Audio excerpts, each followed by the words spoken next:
आयुष्यात एक ट्रिप आपल्याला नेमकी लक्षात राहते. मग ती मित्रांबरोबर असो किंवा परिवाराबरोबर. पण जर ती भूताशी निगडीत असेल तर महाबळेश्वर ट्रिप, एक भयकथा.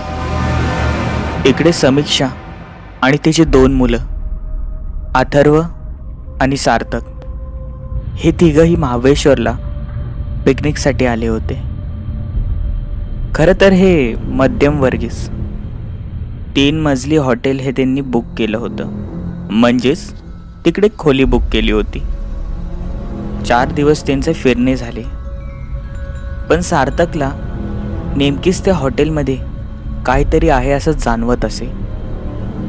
त्या हॉटेलच्या लोकांनी, म्हणजेच त्या स्टाफने स्पष्ट सांगितले होते की मॅडम, तुमचा 201 ही खोली आहे, पण शेवटला जी खोली आहे ना 202, तिथे थोडंसं जाण्याचा टाळा. नाही, कारण की तिकडे जागा साफ नाही आहे. समीक्षालाही कारण पटलं नाही. इकडे 3 दिवस होऊन गेले होते, पण सार्थकला 202 या खोलीकडे सारखंच लक्ष जायचं. जेव्हाही तो यायचा तिकडे बघत असायचा. उद्या शेवटचा दिवस होता. समीक्षा मनातल्या मनात आपल्या नवऱ्याची आठवण काढत असे. तिच्या नवऱ्याला जाऊन हे अगदी आता 2 वर्ष झाले होते. मनात कुठेतरी वाटायचं की आता आपल्याला पुढे हे वळलंच पाहिजे. समीक्षाची झोप लागते ना लागते, एवढ्यातच तिचा फोन वाजला आणि समीक्षाने फोन बघितला तर तो सिद्धार्थचा होता. सिद्धार्थ खरं तर समीक्षेचा लहानपणीचा मित्र. सिद्धार्थ हा खरं सांगायचं तर समीक्षाच्या लग्नासाठी मागे लागला होता. समीक्षाचा हळूहळू का होईना पण आता होकार येतच होता. शेवटी तिलाही तिच्या मुलांचा विचार करायचाच होता. दोघांचे बोलणे चालू झाले. शेवटी समीक्षा बोललीच, जे काही असेल ते माझ्या मुलांवरच. त्यांचा जर होकार असेल तर मला काहीच अडचण नाही. सिद्धार्थ बोलला, ठीक आहे, जशी तू येशील तसं मुलांना आपण समजू. त्यांचे बोलणे चालूच होते आणि दरवाजा हा बंद होण्याचा आवाज.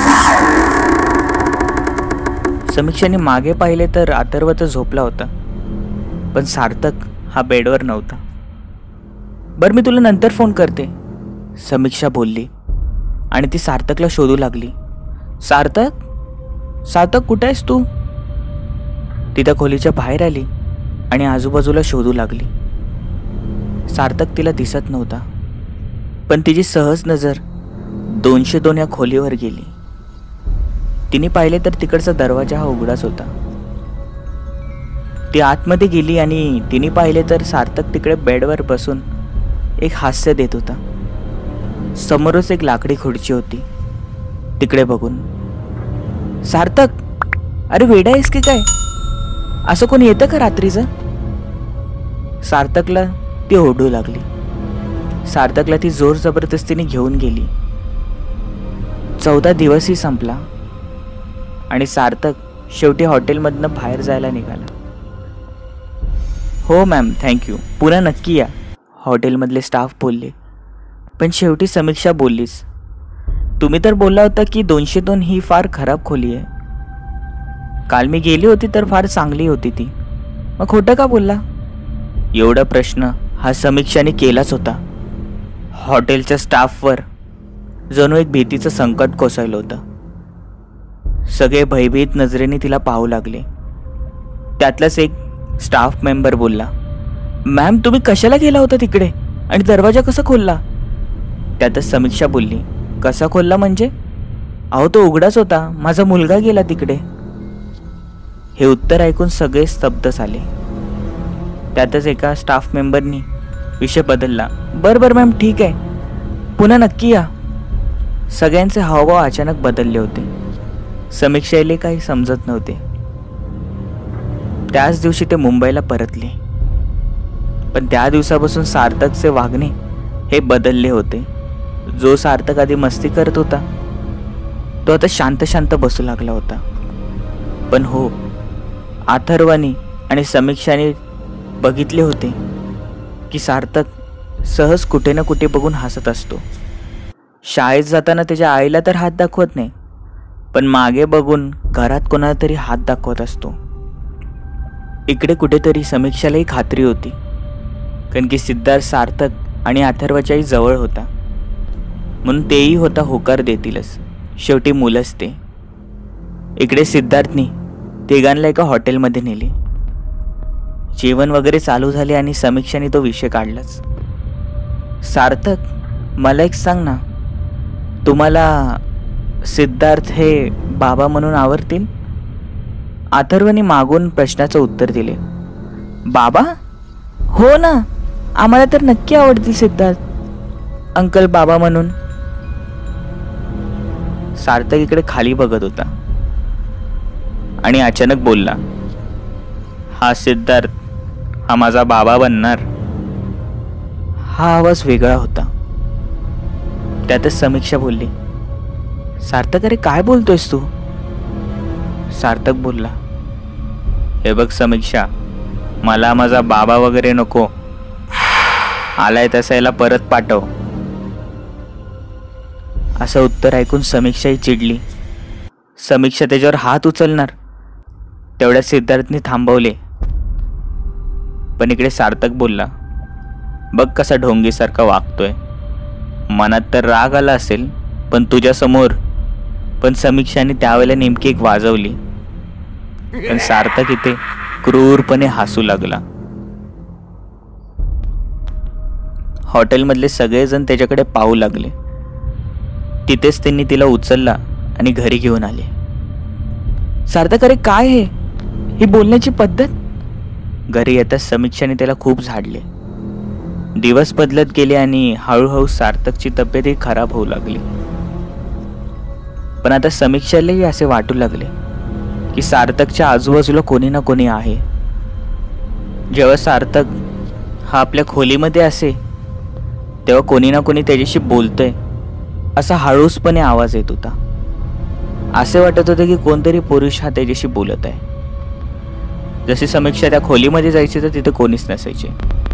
पण हो, सार्थकचे पुन्हा समीक्षाकडे लक्ष नसायचे. तो त्याच्याच दुनियात हरवलेला असायचा. अथर्वही भीतीने बोलू लागला, मम्मा अगं सार्थक दादा बघ ना कसा करतोय. तो कोणाशी बोलतो आणि मला भीती दाखवतो. एक दिवशी समीक्षा तिच्या ऑफिसला गेली होती. रात्री येण्यास तिला उशीर येणार होता. इकडे अथर्व त्याचा अभ्यास करण्यात व्यस्त होता. पण अचानकच बाहेरून क्रिकेट खेळण्याचा आवाज येऊ लागला. अथर्वही खुश झाला. अरे वा, बहुतेक सार्थक दादाचे मित्र आलेत. अथर्व पळत पळत बाहेर गेला आणि दरवाजातून बाहेर बघू लागला तर तो थक्क झाला. त्यांनी पाहिले अथर्वकडे बॉल तर येत आहे, तो बॅटने मारत आहे, पण पुढे पकडायला तर कोणीच नाहीये. तो बॉल स्वतःहून हवेत तरंगत सार्थककडे येत आहे. हे दृश्य पाहता तो जोरात ओरडला आणि तिकडेच बेशुद्ध पडला. डोळे उघडले तेव्हा त्याच्या आईने डॉक्टरांना बोलवले होते. डॉक्टरांनी इकडे सिद्धार्थचाही फोन येऊन गेला. त्याची तब्येतची विचारपूस केली आणि समीक्षाने त्याचे उत्तर ऐकले. सार्थक आता मस्ती बंद कर. सार्थक हसत हसत बाहेर गेला. अथर्वने समीक्षाला मिठी मारली आणि सांगू लागला, मम्मा तुला माहिती का काय झालं? झालेला सगळा प्रकार हा तिने समीक्षाला सांगितला. समीक्षा थक्क बसली. समीक्षाने लगेचच हा सिद्धार्थला फोन केला. तिकडे सिद्धार्थ बोलला, काय? पण हे कधीपासून झालं? समीक्षाने सांगितलं की हॉटेलमधून आल्यानंतर असा वागतोय. इकडे दुसरा दिवस उगवला. समीक्षा ही अचानक दचकून उठली. सकाळी सकाळी बेलचा आवाज, तेही 7 वाजता. समीक्षाने दार उघडले आणि पाहिलं तर सिद्धार्थ तिच्या एका मित्रावर उभा होता. त्या मित्राने सांगितले मॅडम, मी जे तुम्हाला सांगतोय ते प्लीज बाहेर कोणाला सांगू नका, नाहीतर माझी नोकरी जाईल. त्यांनी झालेला सगळा प्रकार सांगितला. तो सांगू लागला की त्या हॉटेलमध्ये आजपासून 10 वर्ष आधीची ही गोष्ट आहे. ते हॉटेल मालक खूप चांगले होते, पण त्यांची पत्नी ही खूप लबाड आणि ढोंगी. बाहेर त्यांचे लफडे चालू होते. हॉटेल मालक हे आपल्या हॉटेलच्या कामामुळे व्यस्त असल्यामुळे त्यांनी कधी घरी लक्ष दिले नाही. पण एक दिवशी हा प्रकार समजला आणि त्यांना खूप मोठा धक्का बसला. 2-3 महिने झाले असतील त्या धक्क्यातून ते सावरत नव्हते. त्यांचे दारूचे प्रमाण वाढले होते. रोज ते 202 मध्ये जाऊन त्याच नैराश्यामध्ये दारू पित असे, तर कधी एकटे रडत असे. हॉटेलचे प्रत्येक स्टाफ हे त्यांच्या जवळचे होते. सगळ्यांनी समजवले, पण कोणाचं ते काय ऐकत नव्हते. त्यांची तब्येत दिवसांदिवस खालवू लागली. याचं कारणच वेगळं होतं. इकडे त्यांच्या पत्नीने त्यांना घटस्फोट मागितला होता. त्यातच ते अजून हे नैराश्यामध्ये गेले आणि एक दिवस त्यांना समजले की त्यांचीच पत्नी त्यांच्या जेवणामध्ये औषध मिसळून देत असे. हे खूप निंदनीय होतं. आणि एका रात्री जेव्हा ते साहेब आपल्या कामामध्ये व्यस्त होते, त्याच दिवशी त्यांची ती पत्नी आली आणि हॉटेलमध्ये जोरजोराने धिंगाणा घालू लागली. मला घटस्फोट द्या, मला माझा हिस्सा द्या, जोरजोरात बोलू लागली. मालकाने कसे बसे त्या 202 मध्ये नेले. त्यांच्यावर त्यांचा 2 वर्षाचा मुलगा देखील होता. ते मालक त्यांच्यावर फार प्रेम करत असे, पण 202 मधून बाहेर आवाज येतच होता, हे बघा, मला माझा हिस्सा द्या, नाहीतर बरं नाही होणार. का द्यायचा मी तुला हिस्सा? यांचे बोलणे चालूच होते आणि अचानक काच फुटण्याचा आवाज आला. सगळ्यांना वाटले की कदाचित ग्लास वगैरे फुटला असेल. पण त्याच क्षणी आवाज आला, बाळा काळजी घे. आणि सगळं काही शांत झालं. पण क्षणभरातच खालून जोरजोराने आवाज येऊ लागला, साहेब, मालक, कसे आहात तुम्ही? साहेब, उठा ना. दरवाजा तोडून बघितला तर त्यांच्या पत्नीच्या हातामध्ये काचेची बॉटल होती, फुटलेली. त्यांनी ती मालकाला मारली आणि खिडकीतून ढकलून दिले होते.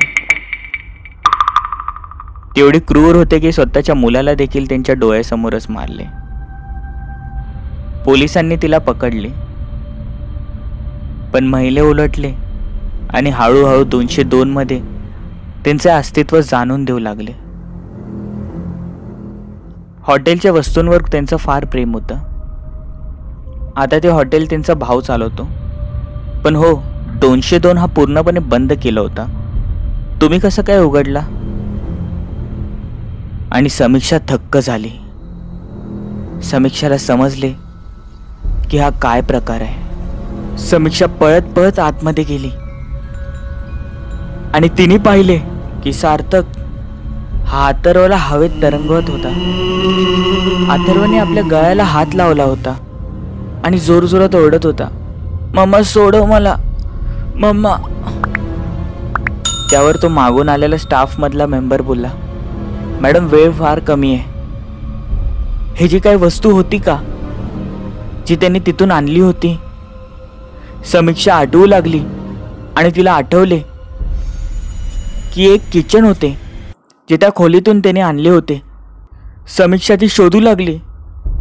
इकडे सिद्धार्थ आणि तो स्टाफ मधला मेंबर तो सार्थकला सोडवू लागला, पण सार्थक हसत बोलू लागला, मी याला जिवंत नाही सोडणार. इकडे समीक्षा बोलली, असा कसा नाही तू जिवंत सोडणार याला? तेवढेच वाक्य तिने केले आणि ती पळत पळत निघाली. गाडीत बसली. इकडे सिद्धार्थने त्याला घट्ट पकडले होते. त्याचे हात पाय बांधले होते. तोही निघून आला. समीक्षाच्या मागे मागे. सोडा मला, सोडा. सार्थकचे असे बोलणे चालू होते. तिकडे तो स्टाफ मेंबर बोलला होता, काही करून आज हे काम कराच. साधारण 6.5-7 तास निघून गेले होते. हे दोघं पुन्हा महाबळेश्वरला आले. त्या हॉटेलजवळ आले आणि वरती लवकर चढत गेले. त्यांचे पाय आता जड वाटू लागले होते. समीक्षा ती 202 खोली उघडणारच तेवढ्यात एक हसण्याचा आवाज आला आणि बोलू लागली, तुला काय करायचं ते कर, मी याला जिवंत नाही सोडणार. असं कसं याला जिवंत नाही सोडणार? समीक्षा बोलली. समीक्षाने ती खोली उघडली आणि ती पाहून थक्क झाली. त्या खोलीला पूर्णपणे जाळ्या लागल्या होत्या. जणू काय ती 10 वर्षापासूनच बंद आहे. त्या दिवशी तिने जे बघितलं ते वेगळंच होतं. समीक्षाने ते किचन काढले आणि खाली टाकले. ते किचन परत त्याच खोलीमध्ये आले होते. समीक्षा रडत बसली आणि बोलली, सिद्धार्थ, वाचलो आपण, आपला मुलगा वाचला. पण या क्षणी बाहेरून आवाज आला, रडण्याचा. हा आवाज सार्थकचा होता. हे दोघंही पळत बाहेर गेले आणि पाहिले की एका काळ्या सावलीने सार्थकला पकडले होते.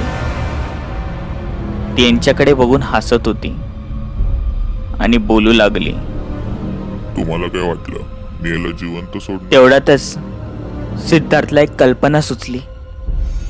पण इकडे आता वेळ फार कमी होती. ती काळी आकृती ही आता सार्थकला हवेत तरंगत घेऊ लागली. हळूहळू ती खिडकी जवळ घेऊ लागली. यांना त्यांची कल्पना समजली. समीक्षा जोरजोरात रडू लागली. पण सिद्धार्थने त्याच्याजवळ असलेला एक कागद घेतला, जोरात पेटवला आणि आतमध्ये गेला. पण इकडे आता उशीर होणार होता. ती काळी सावली ही सार्थकला घेऊन दुसऱ्या मजल्यावरनं पडणारच. पण त्या क्षणी हे अदृश्य होऊ लागली. सार्थक जोरात खाली आपटला. झाले असे होते की ज्या वेळेला ती त्याला घेऊन खाली पडणार त्या क्षणी आतमध्ये सिद्धार्थने जो पेपर जाळला होता आणि त्याच्याजवळ असलेले लायटर कसेबसे तो फोडण्यात यशस्वी झाला. त्याच किचनवर आणि त्याच सहारे त्यांनी त्याच्यावर आग पेटवली. किंचाळण्याचा आवाज येऊ लागला. सिद्धार्थ बाहेर आला आणि त्यांनी दार बंद केले. असे वाटत होते की आतमध्ये कोणतरी मोठमोठ्याने जळून मरत आहे. हॉटेलचे सगळे मेंबर हे मागून बघत होते. त्यांना देखील हे प्रकार माहीत होते.